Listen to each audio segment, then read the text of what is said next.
DPRD Kalimantan Timur membentuk Panitia Khusus Pajak dan Retribusi Daerah. Pansus atau Panitia Khusus mulai bekerja mengadakan rapat dengar pendapat bersama Polda, Dinas Perhubungan dan Badan Pendapatan Daerah. Dari rapat dengar pendapat dipimpin Sabto Setio Pramono mengemuka berbagai persoalan penerimaan pajak dan retribusi daerah. Aturan yang tersedia masih bolong-bolong sehingga membuat penerimaan daerah tidak maksimal. Padahal penerimaan pajak dan retribusi daerah adalah instrumen penting untuk membiayai pembangunan di Bumi Etam. Jadi begini, berdasarkan Undang-Undang Nomor 1 2022 khusus HKPD hubungan masalah keuangan dan daerah itu, di Undang-Undang HKPD itu memerintahkan kita untuk melakukan penyempurnaan khususnya pajak dan retribusi. Nah, disitulah menselaraskan antara kewenangan kita dengan kewenangan pusat maupun kabupaten kota. Khususnya yang kita bahas tadi adalah perihal masalah pajak alat berat, PAB ya, pajak alat berat dan pajak kendaraan bermotor plat di luar Kaltim. Apa yang mendasari itu? Karena satu, pajak kendaraan bermotor di luar Kaltim itu memang tadi yang disampaikan dari pihak Polda, dari Dirlantas tadi, ada beberapa hal yang memang kita harus carikan solusi dan pecahkan bersama. Misalkan begini, dari data misalkan ferry masuk dari SDP. Per hari ini tadi mungkin sekitar hampir 400-an kendaraan berbagai jenis.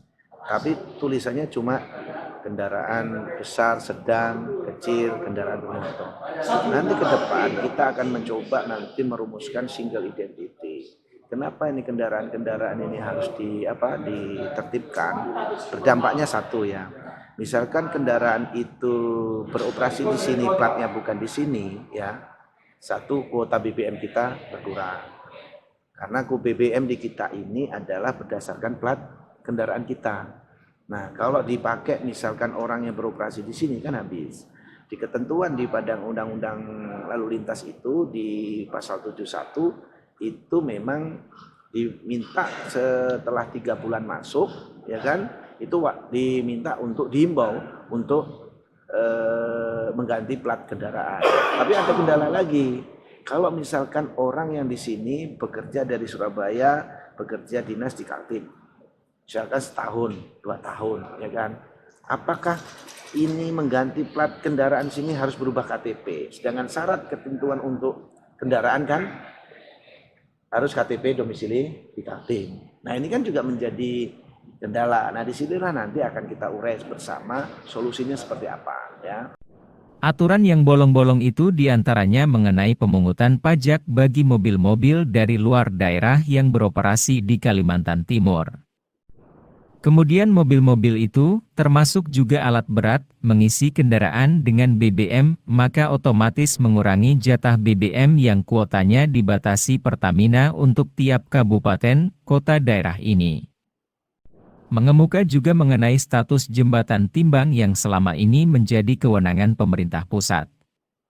Padahal menyangkut tonase angkutan mobil berhubungan erat dengan kondisi daya tahan jalan raya jika dilalui kendaraan berat.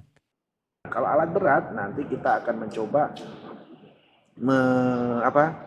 memanggil kembali, artinya berdiskusi kembali. Jadi pihaknya bukan hanya ini aja, mungkin inspektor tambang, kemudian dari supplier distributor alat berat, ya kan. Nah, kemudian dari pihak pengguna dan lain sebagainya. Jadi kita ini banyak permasalahan yang harus kita urai. Karena apa? Alat berat itu apakah nanti yang dipajakin nanti alat berat baru, ya kan? Apakah yang sudah berjalan seperti apa, ya kan? Karena itu memang hak dan retribusi di kita berdasarkan undang-undang HKPD itu. Nah, kemudian tadi juga ada semacam perusahaan, ada vendor platnya semua dari Jawa, ya kan? Beroperasi di Kaltim. Ada uniknya lagi, dia kan beroperasi kan di tambang, tidak menggunakan jalan raya. Nah, apakah seperti itu, seperti apa perlakuannya? Hal-hal semacam inilah makanya terkadang Orang kan tidak bisa menyimpulkan semuanya itu dalam satu titik. Makanya ini cocoknya untuk formula ini cocoknya seperti ini. Ada banyak persoalan terjadi di jalan raya. Lantaran itu Ketua Pansus Pajak dan Retribusi Daerah berusaha menggali seluruhnya dan kemudian merumuskan dengan para pihak. Dari Samarinda, Awang Fatur, BKTV melaporkan.